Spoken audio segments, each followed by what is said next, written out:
March 18th, 2011. In 1997, my husband and I bought a potbelly pig, Uncle Frank. We had a lot of other animals, so we figured we'd get something different. Pigs are highly intelligent, and listed as number 6 on the 10 most intelligent animals chart according to the Discovery Channel. Dogs are 7th. Uncle Frank was very unique, as pigs are indeed. I referred to him always as my baby boy. My husband and I didn't want to have children because we didn't feel a desire to do so, but we did like having lots of animals in the house.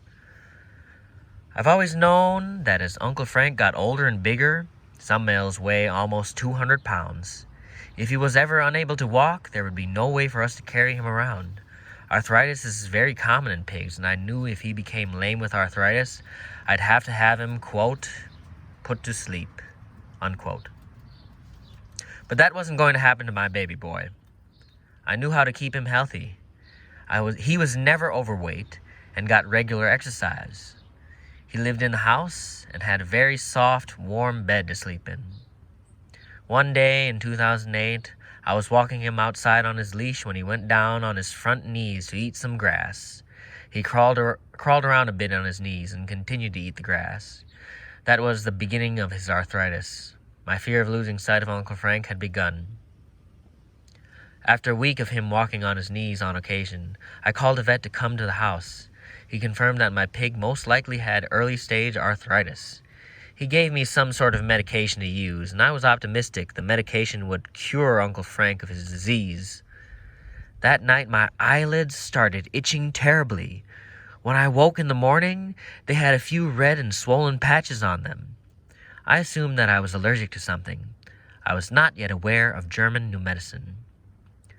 Well, the pig's medicine worked while he was taking it, but it wasn't meant for long-term use. So when it ran out, he resumed walking on his knees. During the next 2 years, I searched far and wide for a cure that every drug company in the world also searches for. I put Uncle Frank on glucosamine and chondroitin, fish oil, all kinds of supplements for pets with arthritis, antibiotics, and I even tried MMS solution. Each time he seemed to respond and walked more upright. I felt relief that I'd saved him. I noticed that my eyelid problem corresponded to my ups and downs of treating Frank. Each time the skin eruptions were worse and worse. I kept thinking I had some sort of allergy to my eye mask that I wore at night, or my detergent or something. I'd use Vaseline, coconut oil, Neosporin, cortisone cream, antifungal cream, anything and everything. My eyelids were either dry and crusty or red and inflamed. I learned about German New Medicine from my medical doctor and started reading the German New Medicine website.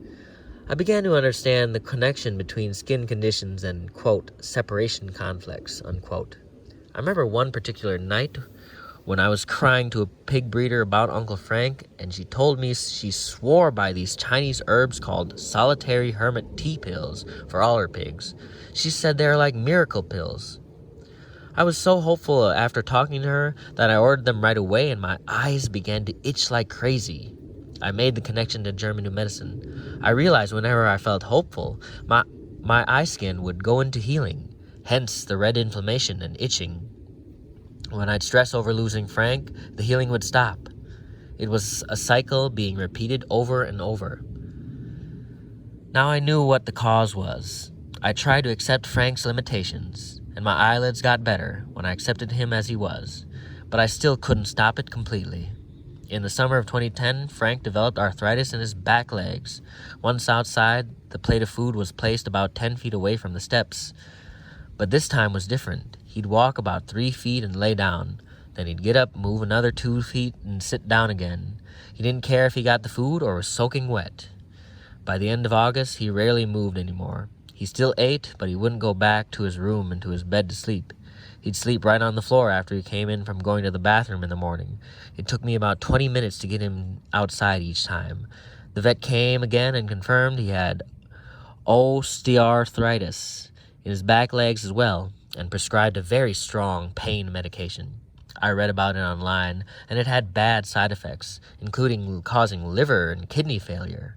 Surely this was not a solution for Uncle Frank, and it didn't work for him anyway. The time had finally come after 13 years to end Uncle Frank's life. The self-doubt and guilt was immense. I kept going back and forth in my mind on whether or not to make that phone call. I finally conceded that no cure was ever going to come. The vet came to the house. I was with Frank the entire time. I knew the best resolution to my conflict was to get another pig, and the longer I waited, the longer the conflict would take to resolve. Within a couple of weeks, I had found a breeder in Missouri that was expecting a litter of piglets at the end of September. I was so excited. When they were about 2 to 3 weeks old, she sent pictures and told us to choose which piglet we wanted. We knew we wanted a girl this time, and when I opened the file and saw the pictures of the 3 little piglets, guess what? My eyes started to itch. Phoebe was going to be her name, and with each bit of information I received from the breeder, the more my eyelids would redden and swell. The final and worst episode was when I received Phoebe's harness in the mail. The day after I got the harness, my eyelids were like nothing I had ever seen before. We picked up Phoebe from the airport about 2 weeks later at the end of November. My eyes didn't react as much that night. They were already in the final stage of healing. So fascinating. Oh, and one more thing. Although both my eyes were afflicted, the left eye, I'm right-handed, was always worse. According to German New Medicine, that's the side associated with a mother-child conflict. Cheryl Kluge.